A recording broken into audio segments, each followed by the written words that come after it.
नमस्कार शेतकरी मित्रांनो, आपल्या शेत जमिनीचा जर तुम्हाला नकाशा पाहिजे असेल तर आपण घरबसल्या आपल्या मोबाईलद्वारे किंवा पीसी घरी जर पीसी डेस्कटॉप कॉम्प्युटर असेल तर त्याच्यावर आपण भू नकाशा आपण डाउनलोड करू शकतो. तो कसा करायचा चला तर आपण बघूया. आता चला तर नकाशा टाईप करायचा आहे. भू नकाशा टाईप केल्यानंतर तुम्हाला असा इंटरफेस दिसेल आणि ह्या वेबसाईटवर क्लिक करायचा आहे. आपला भू नकाशा ह्या नकाशावर क्लिक केल्यानंतर तुम्हाला वरती 3 डॉट दिसेल. 3 डॉटवर डेस्कटॉप शिफ्ट करून घ्यायचा आहे. नंतर हे बघा मी झूम करतो आहे. इथे जे 3 डॉट दिसतील कोणत्यावर त्याच्यावर क्लिक करायचं आहे शेतकरी मित्रांनो. हे बघा क्लिक करून तुम्हाला महाराष्ट्र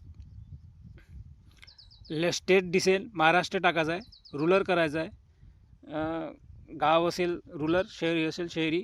हे बघा आणि डिस्ट्रिक्ट निवडायचा आहे. तुम्हाला तुमचा जो काही जिल्हा असेल तो जिल्हा निवडायचा आहे. माझा जिल्हा आहे अमरावती आणि तालुका आहे धामणगाव रेल्वे आणि विलेज निवडायचा जे गाव असेल तुमचं. हे बघा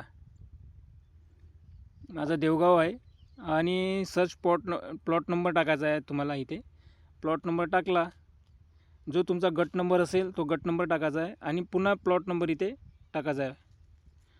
इथे प्लॉट नंबर येते. प्लॉट नंबर तुमच्या लक्षात असणे गरजेचं आहे.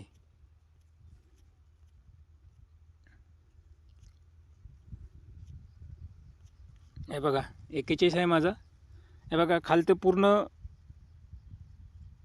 तुमचं सर्वे नंबर येईल, टोटल एरिया येईल किती एकर आहे आणि प्लॉट ओनर नेम येईल. तुमचं काय नेम आहे ते, या नावाने तुमचं शेत आहे, ओनर नेम मालक जो आहे त्याचा नेम येईल आणि मॅप रिपोर्टवर क्लिक करायचं आहे. हे बघा तुम्ही मॅप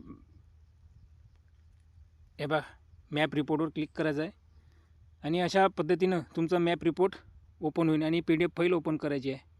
हे बघा PDF फाईल ओपन झालेली आहे आणि हे बघा रुरल डिस्ट्रिक्ट अमरावती, तालुका धामणगाव, विलेज आहे देवगाव आणि कोणत्यामध्ये तुमचा सर्व नंबर येईल आणि ओनर नेम येईल. असे पूर्ण डिटेल्स तुम्ही याच्यामध्ये बघू शकता. आणि आपलं जे शेत आहे ते 41 नंबर ते बघा डार्क पूर्ण झाला आहे. अशा पद्धतीनं आपण आपल्या शेत जमिनीचा नकाशा इंटरनेटवरून डाउनलोड करू शकतो. तर बघा आजूबाजूचे गट नंबर दिसतात तुम्हाला, कोणाकोणाचे गट नंबर आहे शेजारी. बघा ह्या आपला शेतजमिनीचा नकाशा तुम्ही हे डाउनलोड करू शकता शेतकरी मित्रांनो. आणि तुम्हाला ही माहिती जर आवडली असेल नक्की शेअर लाईक सबस्क्राईब आपल्या चॅनलला करा. पुन्हा भेटूया नेक्स्ट व्हिडिओमध्ये. धन्यवाद शेतकरी मित्रांनो.